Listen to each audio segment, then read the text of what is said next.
Welcome to another of my spin-off series from my classic magazine reviews. This time we're looking at the origins of CVG. If you haven't already seen my other magazine reviews, then just click that link in the corner and it'll take you to the full playlist, where you can find reviews for the likes of Crash, Zap, YS and Amtix. Over 4 episodes, this mini-series will cover 24 issues from the first 2 years of the publication. CVG, or Computer and Video Games to give it its Sunday name, was a key title in the mid to late 80s and early 90s, but I have to admit that I had no idea just how old it really was. Launching in November 1981 as the first fun computer magazine, CVG covered all the bases, with news, reviews and type-ins for a wide range of computers and early consoles, including some I'd never heard of, like the NASCOM, which was apparently a range of UK computers released between 1977 and 1981 by Lynx Electronics. And as we'll see shortly, CVG even covered electronic toys of the day, though this may have just been for the first pre-Christmas edition. For this first part of CVG the early years, we're going to be focusing on the first 6 issues. That covers the period between November 81 and April 82, a time when 58,000 British Leyland workers went on strike over pay. The TV licence increased from £34 to £46 for a colour TV and from £12 to £15 for black and white. Absolutely pathetic! There's nothing on at all! Don't even know why we bother to pay our licence. We don't. But haven't we got a licence? No. But that makes me a criminal! Right on. Yeah, this'll shake 'em up at the Anarchist Society. Occupying the refectory, so what? This is the real stuff. I'm a fugitive, a desperado. I'm going to form a new union society, right, with me as president. People who don't pay their TV licenses against the Nazis. This is only the beginning. Paul Mariner of Ipswich scored the only goal as England beat Hungary to qualify for the World Cup in Spain. Martin up with the goalkeeper. This is Trevor Brooking. Oh, there's a chance there to go. Paul Mariner. Argentine soldiers landed on South Georgia Island, precipitating the Falklands War. And 2 weather phenomenons batter Britain. In November, we're hit by 104 tornadoes in just 5.5 hours. Whilst most were fairly weak, some did reach the F2 tornado category on the Fujita scale, and widespread property damage was reported. The previous highest number of tornadoes in the UK was in 1974, when we saw 80 across the whole year. Then, just 2 weeks later, the lowest temperatures and highest snowfall for over 100 years are seen across the UK. But let's get back to CVG, and as well as lots of type-ins, toys and technical articles, the cover calls out 2 high-profile competitions to win a VIC-20 and an actual arcade machine. Edited by Terry Pratt, issue 1 starts with an introduction to CVG, where we're asked to think of something more exciting than a computer. What did we come up with? A trip to the Amazon? Scoring a goal for England? Landing on Mars? Or beating the Bank of Monte Carlo? Well, a computer will give you the chance to do all of these things in your own living room. And if you were thinking of something more illicit, then they can put you in touch with a businessman who sends his programs out in brown paper wrappers. Computer and Video Games is out to push your imagination to its limits, and the magazine is putting the accent firmly on games. They won't be commenting on computers as hardware, but as a means to an end, and that end is entertainment. Because this is the age of the microchip. And if you're not making the most of it, CVG can show you how. With 30 items listed in the contents, I'm not going to go through them, so let's crack on and see what CVG Issue 1 really has to offer. Following an advert for a specialist VIC-20 shop, we get told what to expect from Issue 2. We haven't even read Issue 1 yet, but we know that December's edition, available on the 18th of November, will include a programme to help you solve the Rubik's Cube. And a subscription offer shows that you can get 12 issues delivered to your door for just £10 a year. Lots and lots of pages of adverts come next, before we get to the mailbag, CVG's letters page. We're told that this page is well cited in the magazine with plenty of room for expansion, so if you have a homeless letter bubbling up inside you, then send it to mailbag. The 2 tester letters certainly aren't going to get your pulse racing, however, as we have Puzzled in London N7 struggling with loading his saved ZX81 programs, and Angry from North London is frustrated by kit building mistakes. Next up though, we have probably the most exciting page in the first issue, an opportunity to win a Taito Space Invaders cocktail arcade machine. There are 3 silhouettes at the bottom of the page, and your task is to name the arcade games that each are associated with. Then, in 25 words or less, answer the tiebreaker question. I think Space Invaders proved so popular because. But don't send your answers in yet. A prize this big won't be given away that easily. Parts 2 and 3 of the competition will be printed in issues 2 and 3.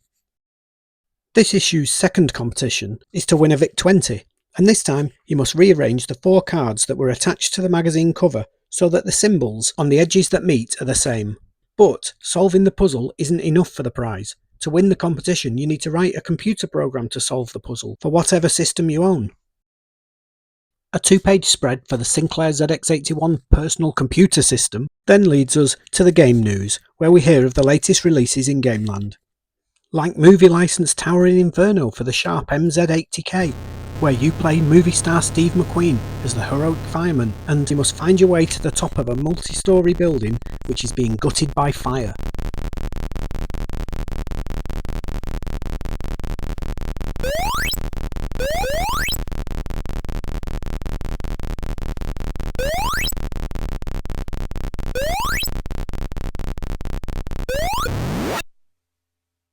Or what about the awesome looking Dino Wars for the Tandy TRS-80, a 3D beat 'em up featuring huge dinosaurs?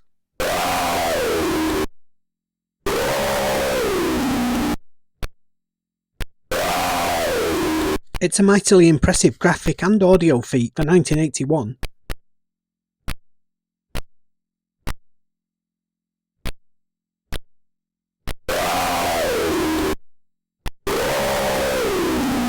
But at almost £23, it certainly isn't a pocket money game.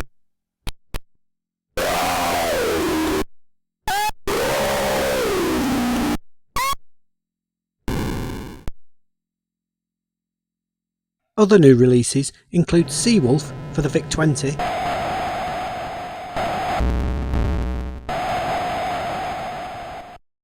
a dedicated LCD electronic chess machine for the bargain price of £24.95, and Meteorites on the Commodore PET, which apparently combines both missile command and asteroids. But in all honesty, this crosshairs shooter isn't as much fun as either of those. And then we get a fascinating article about the enduring search for automated chess opponents, and we're told of Wolfgang van Kempeller, who in 1769 demonstrated his chess-playing automaton to the court of the Empress Maria Theresa of Austria. This was a life-sized wooden chess player who would respond to players' moves using a complex collection of gears, pulleys and levers.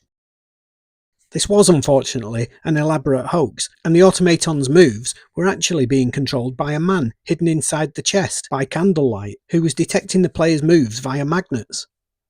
Even as a hoax, the engineering required to pull off the illusion was mightily impressive 250 years ago, and the secret lasted for 65 years before it was uncovered. Arcade Action takes a look at the world of coin-ops, and in this first issue it concentrates on Pac-Man, or Puckman, or Maze Man as CVG seemed intent on calling it as a catch-all for the various versions and bootlegs. Tips on how to succeed range from the mildly helpful to fairly obvious to no shit Sherlock. We also get a couple of flaws, or bugs, or glitches as the kids seem to call them these days. One will see an errant pair of eyes floating around, and the other a bright orange ghost, but neither are worth the risk to achieve. The other odd segment is Street Talk. This is a collection of machine slang that you'll apparently hear when watching people play the games.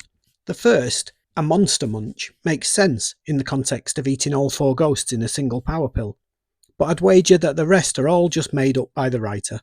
Getting them in the nest is definitely not a thing, as it relates to the impossible task of eating a ghost in its base, and a fang in the backside job is apparently when you escape a ghost right at the final moment. We also get tips for asteroids-like oddity Omega Race, Midway's Wizard of War, and Sega's Space Fury. Tom Napier then discusses Othello, or Reversi, and how a computer program can beat even expert opponents regularly. and then walks us through a specific board layout to explain the required logic.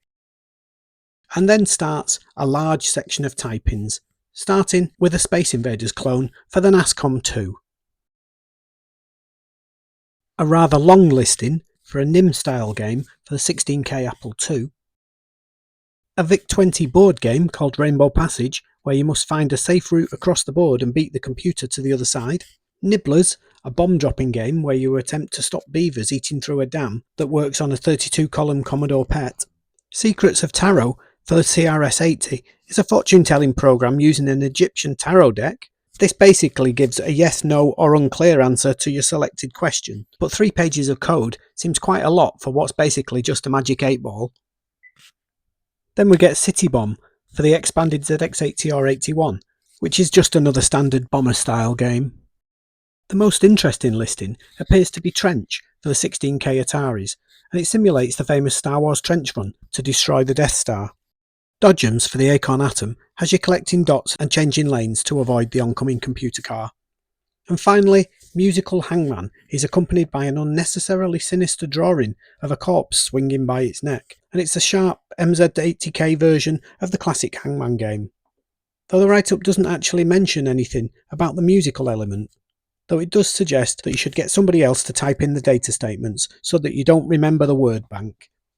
And to end the type-ins, we're told that hopeful programmers can win a trip to Paris by sending in their listing, as in 12 months' time a panel of judges will play the best of those games and crown CVG's Game of the Year. David Annell then talks to us about how important sound is to video games and tells us of a development where new circuits are being created that actually synthesize the human voice. And we also hear that many new micros are now being made with sound circuits built in as standard. This exciting development will be discussed further in future magazines. The Bugs looks like it will be a regular comic strip that sees Count Technodrax minions attempting to cause programming chaos using the art of bugging, no doubt being foiled in amusing ways. And Video Screens then looks at games for what it calls TV game centres, which I assume are games consoles rather than computers. Space Monsters for the Philips G7000 Video Pack, or Odyssey 2, is a twist on Space Invaders, where being hit reveals your soldier, who can then run to an available base and collect another tank. Space Battle is a 3D cockpit shooter for something called the Database Video Unit, a system I can't find any information about online. And Activision have just released their first 2 titles for the Atari VCS, Tennis and Boxing. Both are excellent fast-moving games and show why Activision became such an important name in Atari gaming. Super Knockout for the Acetronic MPU 1000 is a new pinball simulation, and Shooting Gallery, a fairground shooter in the carnival mould. We then get a fairly large review of Asteroids on the Atari VCS, with its 66 colourful versions of the game. Though at £34.50, Asteroids is one of the most expensive games for the system. Mainline then looks at mainframe computer game Adventure, giving hints and tips for the classic game that kick-started a whole genre. Ted Ball's practical programming section aims to provide algorithms and programming methods which make it easier to write programs that work properly, and this first issue covers random number generators and properly structuring your programs. Keith Campbell covers the world of adventures, but this is about 60% about the game Adventure that was only just covered in the mainline section. The rest of the article covers breaking into game code to get help. The Electronic Toys section speaks for itself and covers must-have Christmas presents like Super Simon, the 2-player version of the classic electronic game, and we hear of handheld Space Invaders games, computerized Mastermind, a handheld console with interchangeable cartridges called the Microvision, and a new set of LCD display games and timepieces going under the name of Game & Watch. Though CVG do call out the morbid nature of some of the games, like Fire, where you have to catch babies as they leap from the burning building. And dads will apparently be as happy as the kids as new microprocessor-controlled craft that can use light and sound are launched. The start of the batteries not included age is definitely upon us. That's the statement, batteries not included, not the film. Keith Mott then talks us through challenges of building your own kit computer, including the equipment you'll need and information on how each component likes to be seated on the board. But remember, says Keith, it's the components and not the kit that are guaranteed by the manufacturer, so you will have to pay them to sort it out if failures are your own fault. Brainwaves probably gives us our best indication of who early CVG's target audience was, as solutions to the 2 prize puzzlers listed can be sent in with the first out of the hat winning a bottle of champagne. The cryptic crossword and radial orbit maths question are certainly not for your average teen, but rather the middle class enthusiast. The graphics section concerns itself with the 3 ways to represent the state or results of a program: numbers, words, or graphics. It then gives information on the differences between the main home micros and how they might handle those states, such as the ZX81 with its built-in graphics keys, and the Acorn Atom with its draw function. Move and draw are then covered in more detail, along with examples of drawing a Space Invader. Down to Basic is for the absolute beginners, a series of articles to teach you how to program in BASIC, identify and understand some of the functions in program listings, and eventually how to write games programs. This issue covers basic calculations, but we're told that next month we'll move on to variables and loops so that you can repeat calculations for different values without having to rerun your programs. The software reviews section starts with a VIC-20 adventure game by Mr. Micro that's offering real gold for the first person to complete it. The golden offer is guaranteed to be worth at least £150, and Mr. Micro are increasing that amount by £1 for every program sold. Sinclair have released a ZX81 6-pack for just £3.95. Unimaginatively called Games Pack 4, it includes Cursor Handling, 21, Combat, Substrike, Codebreaker, and Mayday. Acornsoft have a similarly named Games Pack No. 7 for the Atom, including Green Things, Ballistics, and Snake. Wizard's Castle gets a full-page review. This adventure game comes with laser defense and golf for the asking price of £5. But the reviewer didn't feel like sharing any information on these other 2 games. But apparently, Wizard's Castle is a well thought out and unpretentious game of fun, with a random dungeon each time, so tactics need to be learned quickly if you're to avoid becoming an ex-hobbit. Alien Reign for the Apple II is said to be hard to beat in the Galaxian clone stakes. Serpents for the TRS-80 puts you in a submarine besieged by poisonous sea snakes. Use your torpedo to defeat the snakes whilst avoiding the giant killer whale if you want to taste success. And that's your lot for CVG Issue 1, apart from more ads and a software glossary so you can bone up on your micro lingo. CVG is an interesting beast when we think about the magazine it grows up to be. The first issue has high hopes of being the first fun computer magazine, but I think it definitely has a little way to go on that front. It was certainly interesting, but I'm not sure it can claim the F word just yet.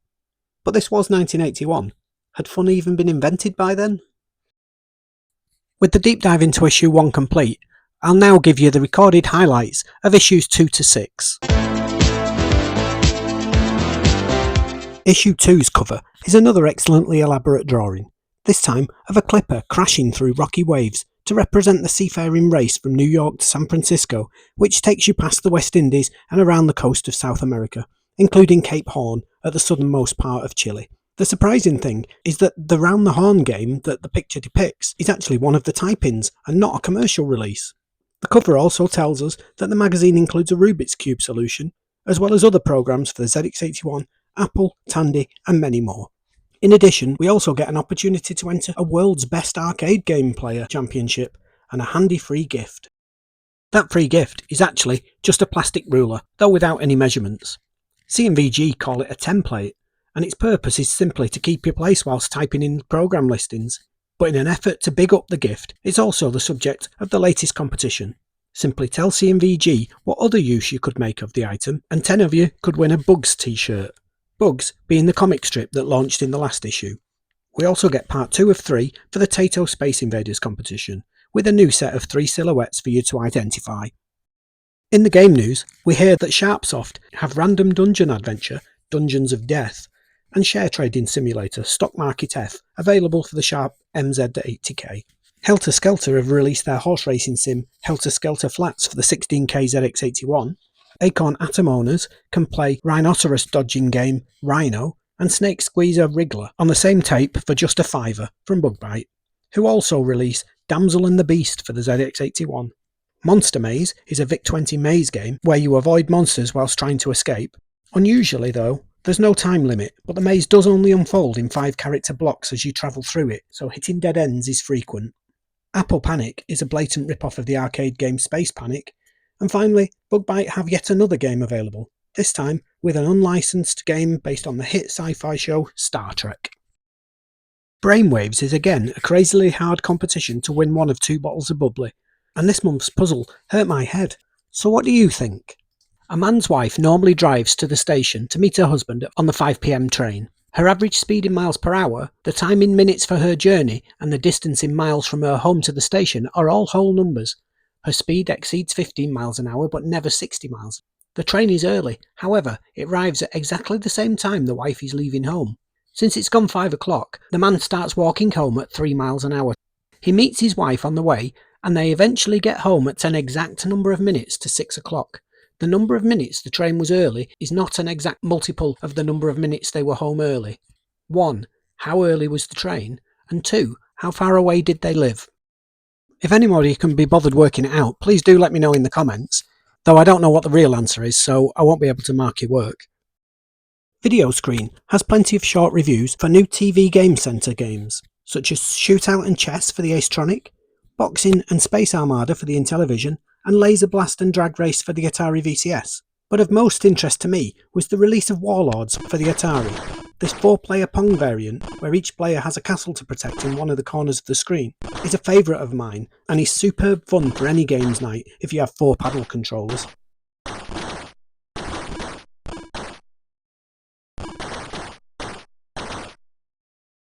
Arcade Action focuses on Asteroids Deluxe, providing tips for those players struggling with the higher difficulty compared to the standard Asteroids game. Street Talk returns with more inane machine slang, including Reggae Rattle for the constantly on-the-move player, a Bouncer is a player who makes good use of his shields, and a Bad Boulder, which is apparently a meteorite which unleashes missiles when it's destroyed. Other games covered are Pro Golf, which is unlikely to get a wide release in the UK, Donkey Kong is a new game where Jumpman must rescue a stricken starlet from the clutches of Kong, Galaxian's sequel Gallagher is on its way, and we're also getting a break from all the space-themed games with the introduction of amphibian A-lister Frogger. 36 pages are then allocated to the typing section, where we find cake-eating game Chomp for the Sharp, Breakout for the Acorn Atom, and football strategy game Goal for the 16K Apple. Atari owners get a 9-hole mini-golf, whilst VIC-20 receives Saloon Shooter Pot Shot, where you shoot out shot glasses that fall off the side of the bar. Round the Horn is the issue's cover star and has 8 pages dedicated to the Tandy TRS program. This detailed shipping game requires you to manage your ship's course to the weather conditions and other obstacles. Cosmix is a ZX81 Space Invaders game that works on the unexpanded machine, and then we get the promised Rubik's Cube solving program. However, only Commodore PET owners will be able to take advantage of the lengthy program. Pick of the reviews are Defender Clone Gorgon for the Apple computer,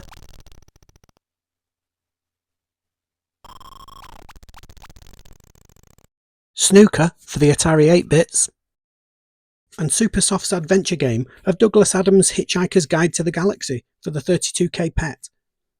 Apparently, Supersoft have received so many calls asking for help with the game that they've had to add a hints and tips sheet with every new program sold. And with Christmas just around the corner, we then get a rundown of some of the must-have electronic toys. Torpedo Shoot, Kevin Keegan's Match of the Day, Grandstand Soccer and Jet Fighter all seem decent little LCD games, but there's no doubt who the star of this article is, as we're introduced to the Big Daddy, the one and only Big Track. CVG call it a good toy for children who've heard of microprocessors. This programmable model lorry can accept 16 different commands using its calculator-like keys, and Big Track can be made to negotiate courses that you set up, testing skill and accuracy on the programmer's part. I never did get one. Maybe that's what stopped me becoming a rockstar coder in my teenage years. And finally, we get a new standard item called Hardcore, where we get a short guide to all the low-cost computers available in the UK. I'll list them here, and let's see how many you've heard of, and how many you've ever used. Leave me your scores in the comments. So here goes. We have the Acorn Atom, the Apple, Atari 400 and 800, BBC, DAI, NASCOM, New Brain, Ohio Scientific, PET, Sharp MZ80, Sharp PC 1211, Sinclair ZX80 and 81, Sorcerer, Tandy TRS80, Tangerine, TI-99, Video Genie and the UK 101.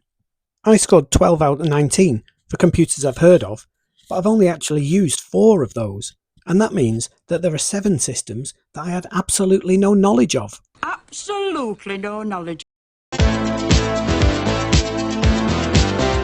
Issue 3 is the Christmas edition, and plays along with the theme by giving us a wintry scene where a wizard fights a snake-like beast on a mountainside.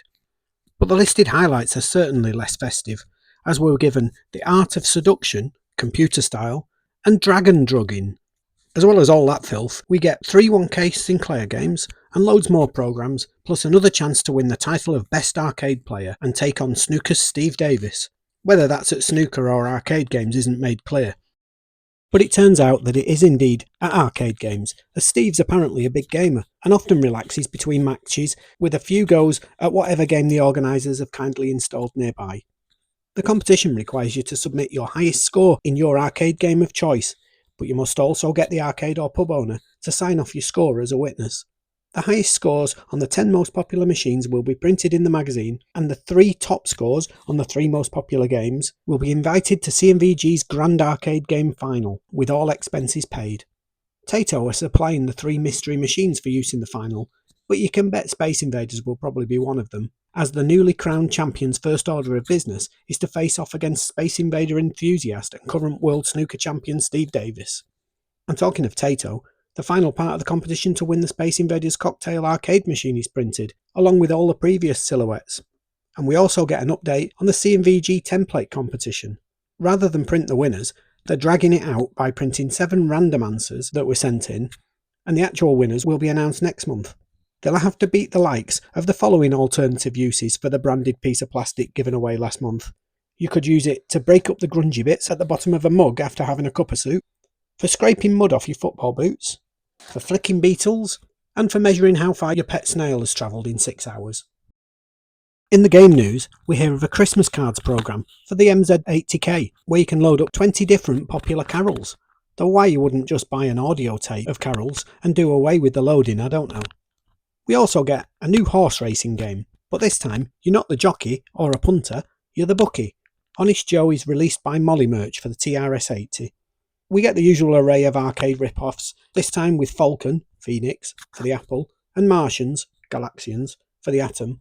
Though Martians has an unusual dynamic of alien ships attaching themselves to your craft, and it's apparently based on the space adventure TV series Blake's 7. Jumbo Jetlander is a first-person jumbo jet landing game for the Atari 800. And Dreamworld is a new adventure game for the TRS-80 specifically designed for children and set in the world of nursery rhymes. Arcade Action focuses its tips on Defender, which they say many have told them needs more hands than a human normally has with its awesome array of buttons. Thankfully, they've only found 2 Defender entries in the Street Talk feature. Hopefully this segment is reaching its end of life. They say that one to hang on to is the all-important last humanoid who can be collected under the craft to stop him being grabbed by the landers, and mountain hugging is a tactic of low flying to blast landers before they take the captives too high. Other games covered this month are Armour Attack, a gorgeous and fast-moving vector upgrade on the standard Tanks style game, Kicks, another game that I've always pronounced wrong.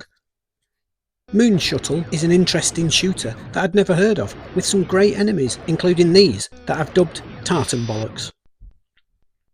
The cutscene level, where you must clear a path through a meteor storm, is also really nice and harder than it initially seems.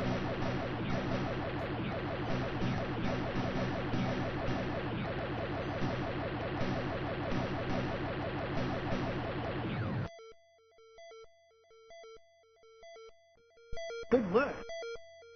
And apart from being the worst name ever for an arcade game, Frog and Spiders is a novel take on Space Invaders and Galaxian, and another I'd never heard of before. With so many things going on at once, it's definitely a challenge to keep Froggy safe from the spiders, snakes, bees and squirrels.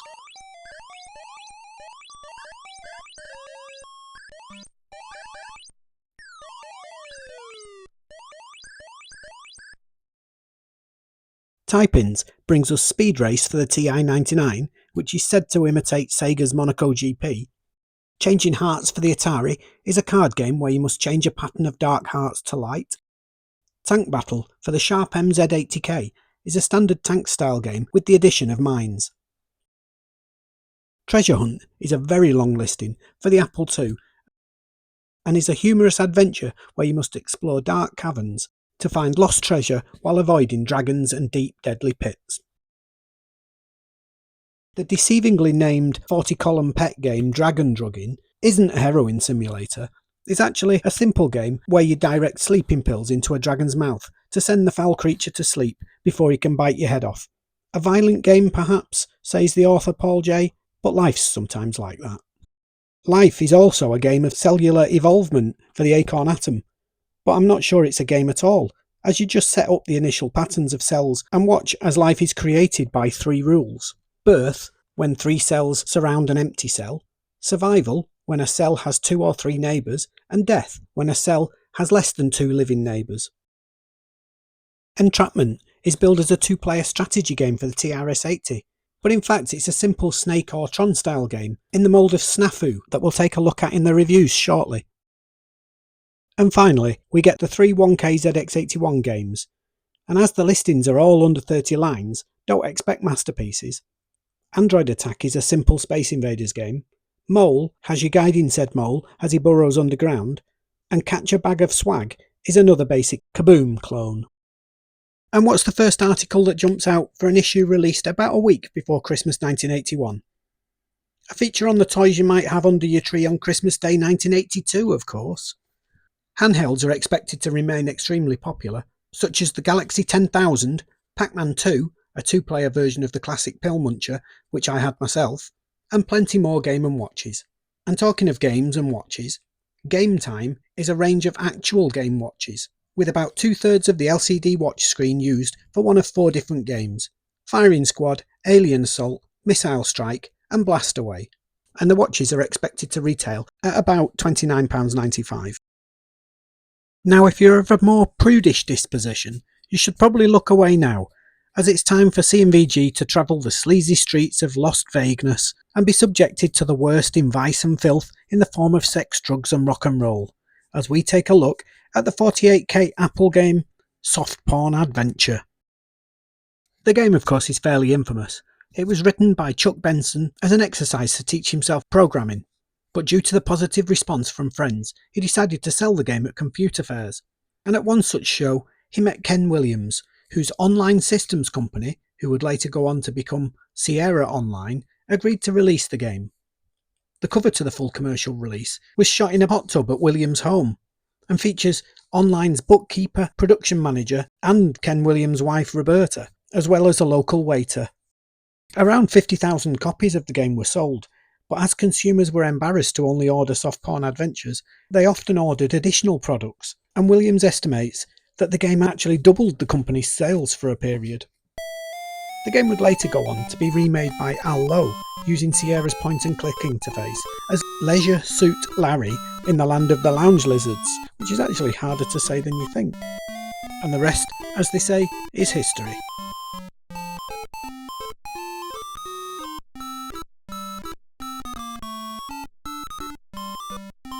But back to the article. What did CVG make of Soft Porn Adventures?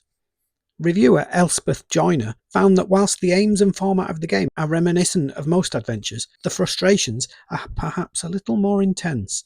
With no graphics at all, the game has a nice line in cheeky replies, but she was disappointed not to succeed in seducing any women, as she was intrigued to find out how the computer would react.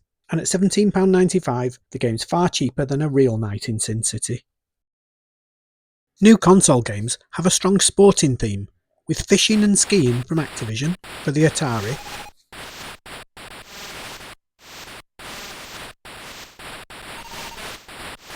soccer for the Intellivision,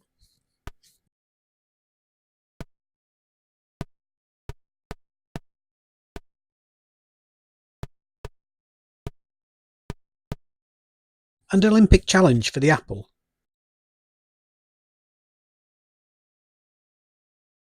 Which is quite a technical interpretation of the arcade multi-sports games.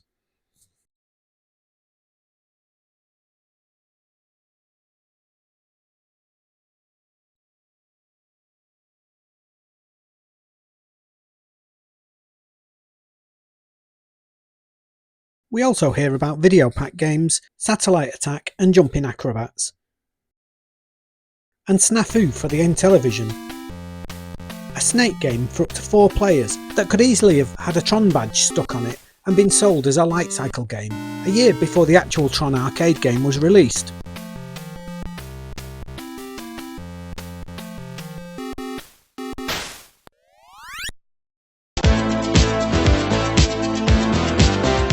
For issue 4, the cover star is once again a type-in listing, with the organic spaceship landing on its homeworld, coming from the ZX81 game Cosmos Landing.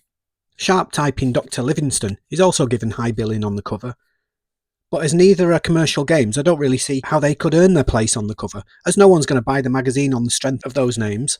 More interestingly though, is Dark Tower, which we are told is the latest fantasy concept electronic game, and a feature on how to write your own adventure.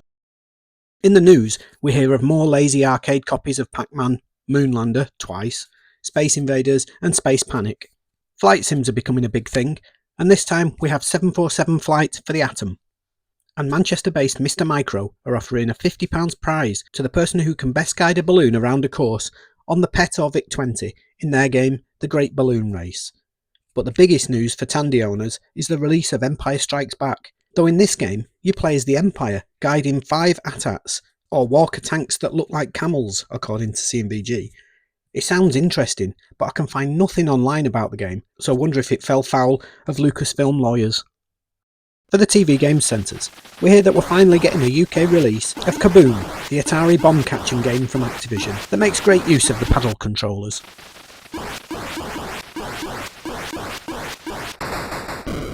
Video pack owners can get double the value with Electronic Hockey and Electronic Soccer, both coming on the same cartridge. But Intellivision owners can go one further with Triple Action, which includes battle tanks, car racing and biplanes. And Activision really are prolific for the Atari, with Freeway, in addition to Kaboom already mentioned. Freeway is a Frogger-like road crossing game, but this time offering 1 or 2 player action. Arcade Action finally drops the Street Talk slot and gives us the answers to the Silhouettes competition, though the winner of the Space Invaders arcade cabinet won't be announced until next month. I got 8 out of 9, with Space Fury being the only one to elude me. Tips this time focus on Scramble, but are once again more like a description of the game mechanics rather than any useful help or tips. We hear about Galaxian sequel Galaga and Mousetrap, which is described as Pac-Man with a Tom and Jerry theme.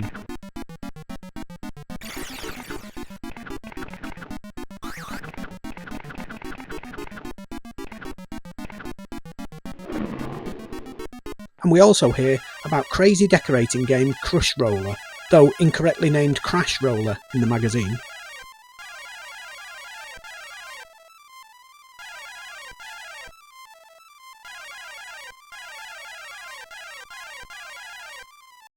Another huge type-in section gives Apple owners one-on-one aerial combat with Dogfight. Nimbot on the NASCOM 2 brings the ancient game of Nim into the 20th century with the addition of robots. The Acorn Atom gets Alien Hunt, where you turn the tables on the pesky aliens and try to trap them by cutting off their escape routes. Grand Prix for the TRS-80 is a single lap time trial, so not really a Grand Prix at all. And Dr. Livingston for the Sharp MZ80K is the largest program in the issue. Ignoring the cultural stereotyping in the artwork, you are Henry Morton Stanley and you're leading an expedition to find the famous explorer who's lost in the African jungle. This is a resource management game where you must purchase food, medicines, weapons and helpers in order to bring Dr. Livingston back home. The cover game Cosmos Landing is next, and it's a familiar Moonlander game for the 16K ZX81. And finally, we have Bad King John for the 32-column PET, which is another resource management game where you not only manage the island's economic policies, but also the population, allow it to rise above 3,500 and the peasants will have enough numbers to revolt. We then get another look forward to Christmas 1982, and we hear about MB Games' new electronic game, Sixth Sense, that combines a 3D version of Connect 4 with a maze game. Another MB game is Dark Tower, which is a traditional board game with electronic enhancements in the form of the large tower in the middle of the board. Last night I journeyed backwards in time to the medieval world of Dark Tower. In this amazing game, I had to find 3 keys, lay siege to the tower, and defeat the enemy within. Each move was a challenge. The computer kept track, giving me secret information, pictures, sounds, surprises. Then, ahead of my opponent, I made my move. The battle was joined, and I was victorious. Dark Tower. Astro Blaster is the improved sequel to Astro Wars, where the action moves from a static shooter to a scrolling scramble-style game.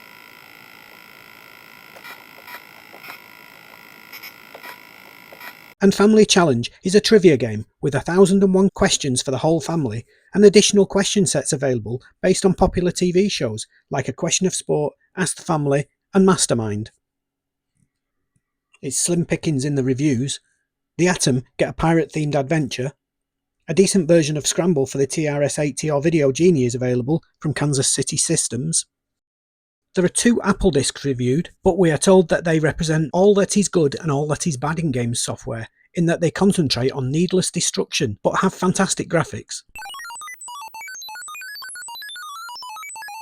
Space Eggs is actually a pretty ugly Mooncrester clone, with jerky movement and squat graphics.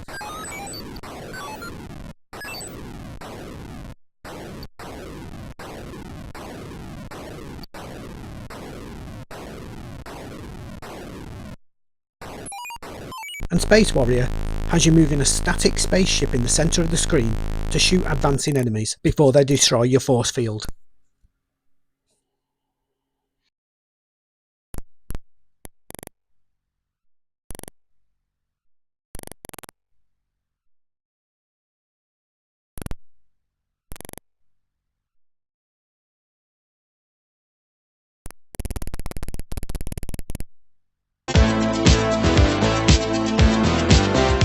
Issue 5 moves away from the sci-fi and gives us a fantastic picture of a fighter plane attacking a warship with its machine guns, to tie in with the very mediocre sounding type-in Air Attack.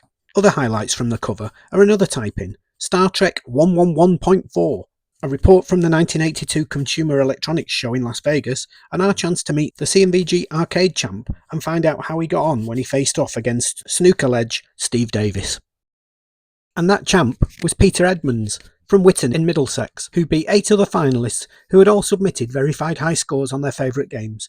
But whilst Peter did beat all to be crowned champ, he came out second best in the Champion of Champions playoff, where he and current world snooker champ Steve Davis went head to head on the brand new Kicks arcade machine.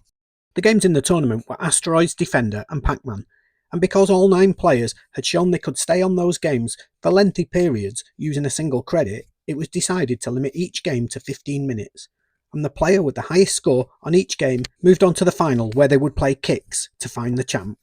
Peter took the Asteroids crown with 129,610. Chris Jackson from Bridlington won at Defender with 104,000, and Michael Seigan from Derby scored 28,730 to win the Pac-Man round, before Peter took the title with a score of 21,958 on Kicks. I've no idea if any of these are good scores, so let me know in the comments if you can beat them, bearing in mind the 15-minute time limit on Defender, Pac-Man and Asteroids. New games for this issue are an oddly themed Western arena shooter called Tombstone City for the Texas Instruments TI-99,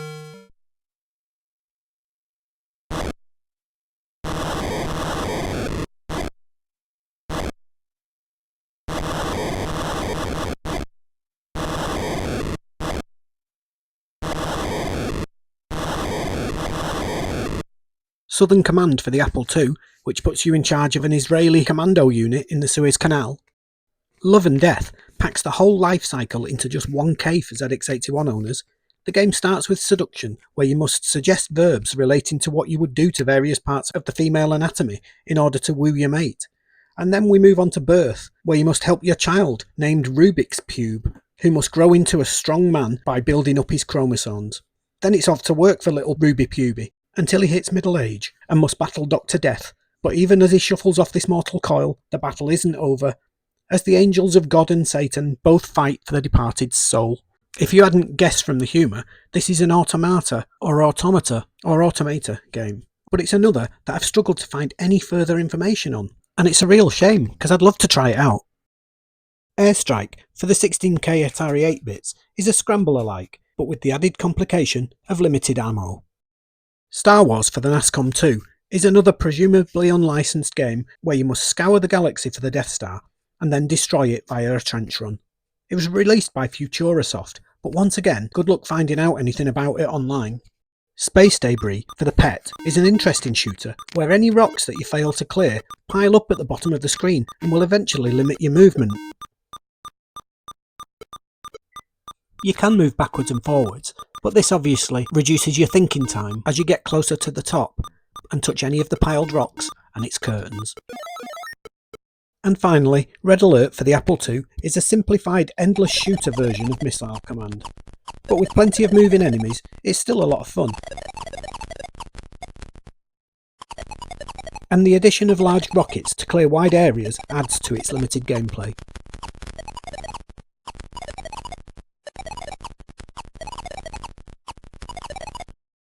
Arcade Action brings us tips for Mooncrester, video pool action with cue ball, and Gotang Gotong, which CVG obviously didn't know would be called locomotion outside of Japan.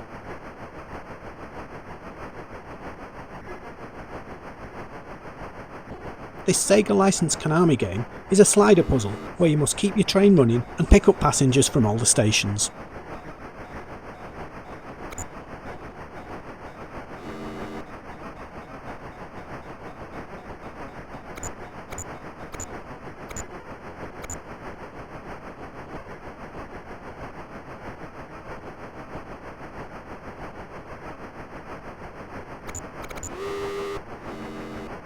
And lastly, Tempest does away with an earth-saving backstory and relies solely on its brightly coloured graphics, spectacular sound effects and fast frenetic affray. With 28 skill level possibilities,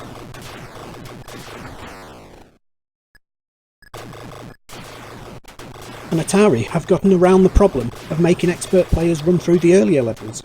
Once you reach a higher level, you'll be able to restart from that level without having to go back to the beginning. Atari called this the skill step, and we may well see it catch on across the arcade scene.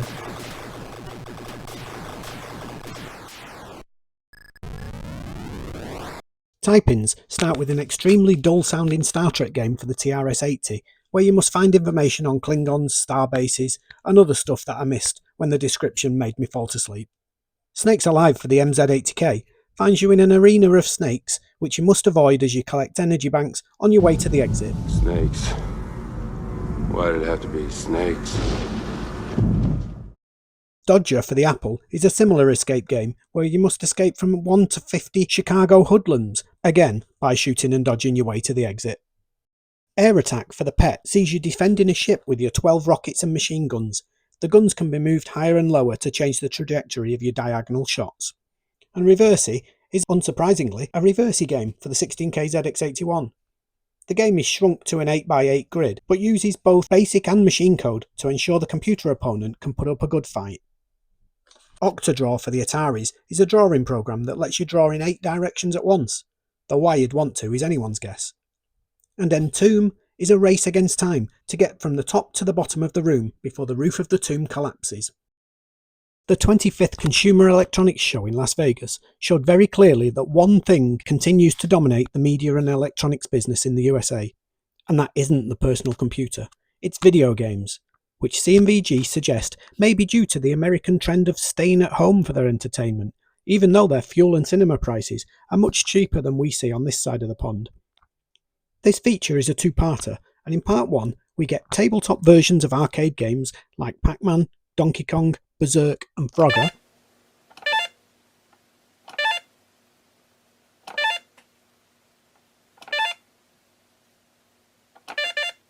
Atari have announced a drop of about 16% in the price of their Atari 8-bit home computer, but they've also increased the price of software. But more interestingly, they also announced a partnership with DC Comics to create a range of comic books based on Atari's games. The first will feature Defender, followed by Berserk and Star Raiders. Activision have another 4 games coming out in the UK. Barnstorm is a wacky aerobatic game. Stampede is a cowboy roundup game. Grand Prix is unsurprisingly a race game. And an as yet untitled space flight simulation rounds out the quartet.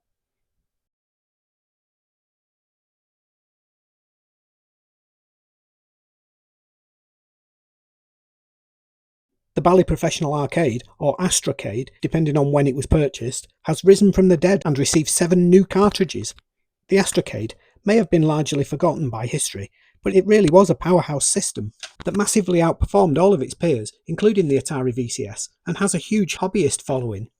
Bally Arcade, a new video computer system that gives you more than Atari or Intellivision. Arcade gives you 4-player capability and an incredible 256 colors. Arcade has features the others don't.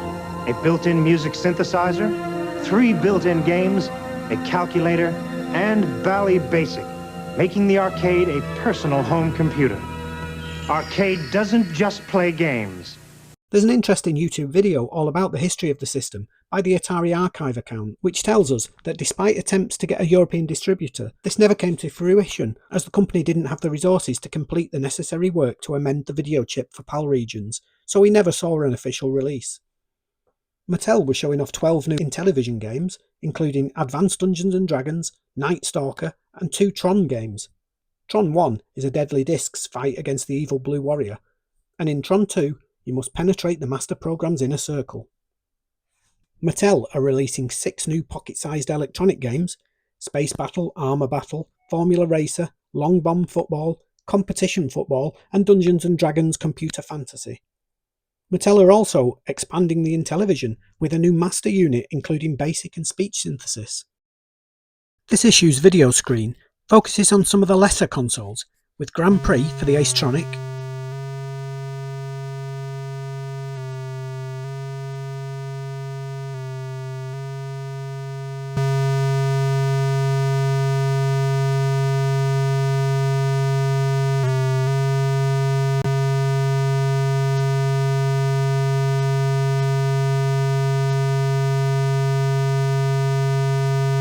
Super Invader and Cockpit for something called the Interton VC4000, and a number of releases for the Philips G7000 video pack. But the software reviews section is especially light, with just a Rubik's Cube game for the 48K Apple computer, another unofficial Star Trek game in Beam Me Up Scotty for the NASCOM 2, and an Acorn Atom triple pack containing Maze Adventure Minotaur, Pac-Man clone Snapper, and Game & Watch rip-off Babies.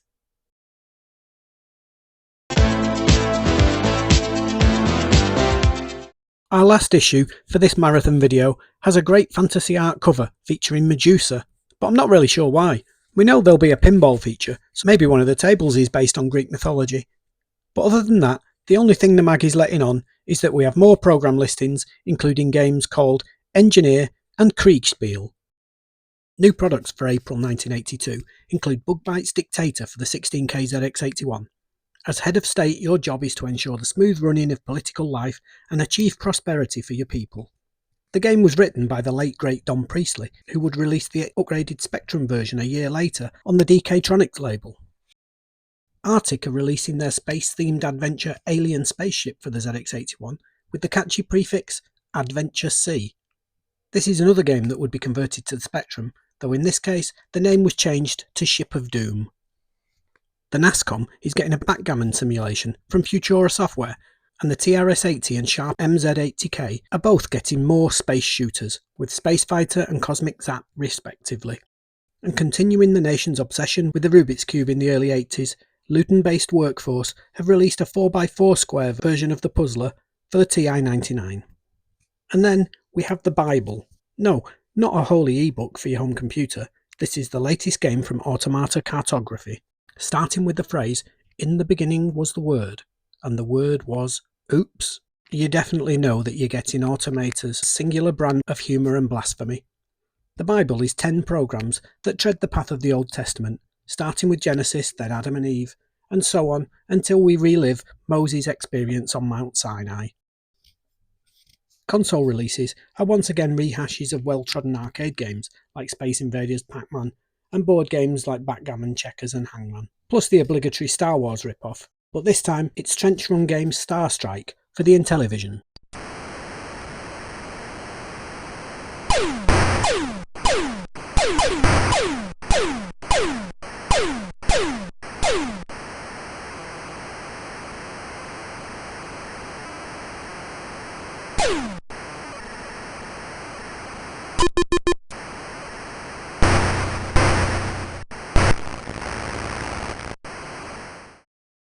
Unusually for a magazine that sticks so rigidly to its format, we have a feature article about Prestel and how it may not have been designed for games, but they are by far the most popular things on the service. This is Prestel, and we're connected just by a perfectly ordinary telephone line to the Prestel computer. And as soon as we dial it up and get the Prestel display on our screen, it's nice and friendly, welcome to Prestel. Basically a teletext for your computer. Prestel has no processing power, so can't perform calculations, store variables, or do any other clever stuff. But what it can do is routing. Basically, each page can store 10 other page locations. So if you're on page 112, and the third stored location on that page is 412, then pressing number 3 on your keypad would take you to page 412, which would then have its own list of 10 destinations. And this simplicity presents great opportunities and challenges for Prestel designers, who must think in 10-dimensional terms. So games on Prestel are basically multiple choice. An example of this is the game Superbike, where you are ex-world champion Barry Sheene, and you have to make choices in the race, such as whether to overtake on the inside or the outside. And by providing a constant stream of choices, you can effect a large number of possibilities. However, as Prestel cannot randomise the choices, every game will be the same if you follow the same path. And with 10 potential choices on every page, you need to cover all eventualities to stop the player getting stuck. And even a game as simple as noughts and crosses can require hundreds of pages to cover every possible option. So Prestel games may not be as intelligent as most microcomputer games, but there are many of them, and now you know how they work, you may just appreciate the work that goes into them a little more.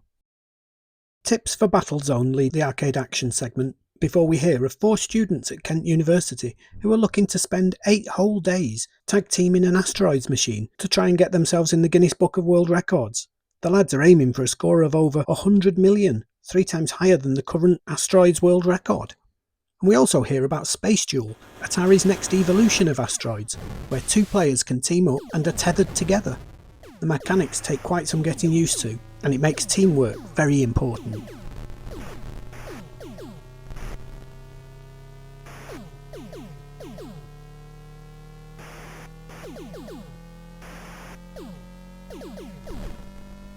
Other new arcade games are Konami's Amidar.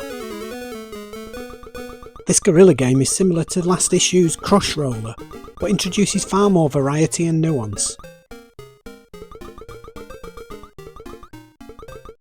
Ladybug advances the Pac-Man formula, with doors that can be moved through 90 degrees to block your adversaries and allow you to collect all that lovely pollen.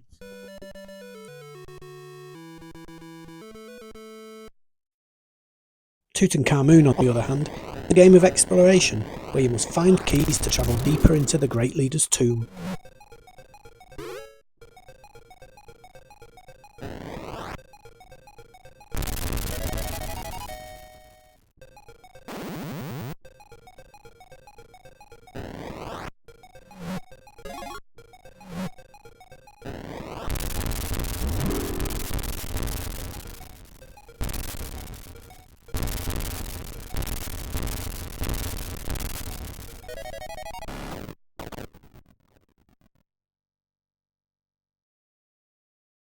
Type-ins kick off with ZX Poker for the 16K ZX81.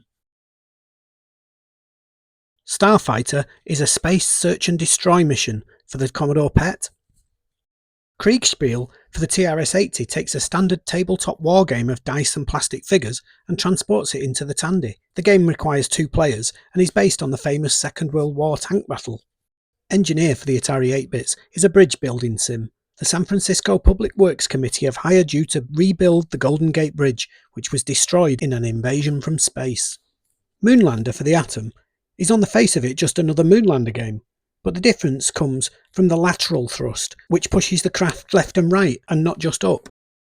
Subattack for the VIC-20 is the reverse of Subhunt. You have 1 minute to destroy the ships floating above. I do think that CVG should really have removed the author Stuart Hall's home address from the programme's print statements before publishing though. The last type-in is the classic dice game Yahtzee, which was written for the Video Genie but will also run on a TRS-80, and as there are no peek or poke commands, it should apparently be fairly easy to convert to other systems. Part 2 of the CES 1982 report tells us about the new Commodore Ultimax, which is apparently twice the spec of the VIC-20 for half the price. The Ultimax uses a membrane keyboard to keep the cost down and only had 2K of onboard memory, so it was intended to run everything from cartridges. Though a cassette deck could be connected, the system was designed in Japan and released there as the Commodore Max. It's got the same processor and SID chip as the Commodore 64, and in fact, the Commodore 64 and Max cartridges are interchangeable between the machines. The system never actually saw a release in the West though, and if you want a bit more info and a look at some of the games, then check out the Center for Computing History's video on the system. Texas Instruments are releasing an advanced speak and spell called the Touch and Tell, which uses overlays to change the subject being learned. General Computer Electronics have a wide range of wristwatch games using a screen that's 1 inch square, and Casio are expanding their calculators to give the ability to play games, starting with the MG777. And Tiger may be new players in the electronic games market, but they will soon go on to be a leading name, and they have 3 new tabletops due for release: in Caveman, King Kong, and Monster Maze. Another special feature gets my hopes up that CVG is starting to spread its wings and express itself. This time we get a double-page article on the rebirth of pinball. The video game almost wiped out the humble pinball machine, so how would manufacturers fight back? By making them louder, flashier, and more brash than ever. That's how. CVG visited the London headquarters of Bally Continental, one of the 3 biggest pinball makers, and talked to UK Managing Director David Adams, who says that the video game boom gave pinball a much-needed shot in the arm and forced them to evolve. The less predictable nature of pinball is one of its greatest weapons. Get good at a video game and you're probably always going to be that good, and the game will get boring, but no 2 pinball games are ever the same. But importantly, pinball designers are adding more and more skill features to the machines that need to be unlocked to encourage progression. We're also seeing what's called equitable multiball, which means when playing a 2-player game, you build up your own store of multiballs to be triggered when you meet the multiball requirements, rather than the central pot on older machines that can mean a player builds up all the balls only for the other player to trigger the feature and steal them.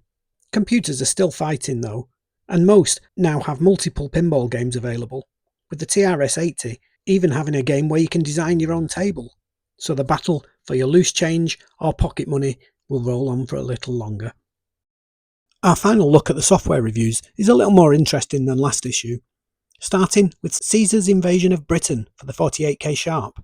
This strategic adventure has you leading Caesar's mission to invade Brighton, which CVG seem to think is a typo, but I'm not so sure. Galactic Attack for Apple computers is a strategic space battle, so it's only recommended to committed space war enthusiasts with time to spare.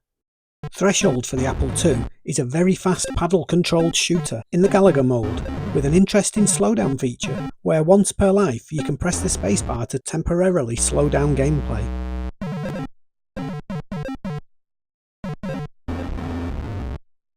Tenpin is a nice-looking 10-pin bowling sim for the TRS-80. Alien is a VIC-20 maze game where you must dig holes for the aliens to fall in and then fill them over with soil to bury the extraterrestrials alive. Although by the time it was released, it looks like the burying alive bit had been rewritten into capturing them with your alien blaster bubble gun. And finally, the last game of this video is one that deserves top billing: Malcolm Evans' groundbreaking 3D monster maze.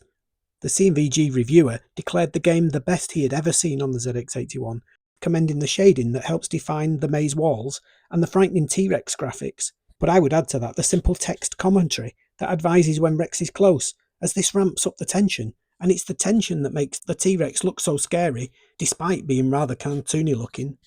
It's hard to overstate just what an important and impressive game 3D Monster Maze is, and 45 years on, it's still as much fun as it was back then.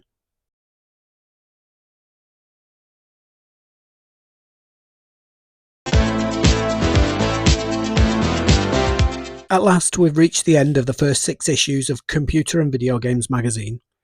A mag that's trying hard to be everything to everyone, but in my mind failing to master any of its key aims. I certainly wouldn't call it the fun computer magazine, as the strapline would have you believe, but it's still, as all my classic mag reviews have been, a fascinating insight into an age that we'll never see again. My hopes for part 2 and the next 6 issues are that CVG will become less rigid in its format, introduce more one-off feature articles, and provide more critique of the games, rather than simply explaining the mechanics. Knowing the mag CVG becomes, I know that these things will happen, I just don't know when, so join me soon in episode 2 of CVG The Early Years and we can find out together.